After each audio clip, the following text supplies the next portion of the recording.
Is there a part of all of this? And it's like I printed out your stories like 12 pages long, but was there a part of it or two that probably tweaked your interest the most? I had a chance to spend a good portion of the summer on that, at least 3 or 4 weeks. So I'd go back and I'd look at team schedules. I go back and I look at schedules in the league. I'd look at teams stretches, who they played without a bye, for instance, how many games in a row in league. I think probably one of the things that jumped out to me is, and I noted this in one of my social media posts today, is Ohio State and Michigan, each of the last 2 years won national championships. Both had really, really good football teams. But they didn't play a non-conference game against a Power 4 opponent.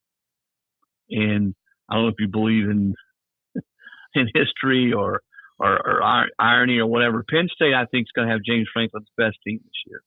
Well, they also don't play a game against a Power Conference opponent in the non-conference part of their schedule. So does that mean anything? I don't know. I do look at things like at conference games. There's imbalance in conference schedules, especially in the SEC. Here's a great example. Florida should be a much improved team this year. I think they will be, especially if Flagler's healthy quarterback. But they're the only team in the league that has to play Texas, Georgia, and LSU. And then you go look at Missouri's schedule, for instance.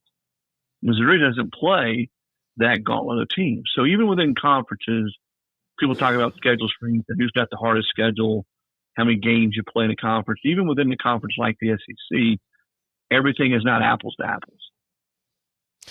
Chris,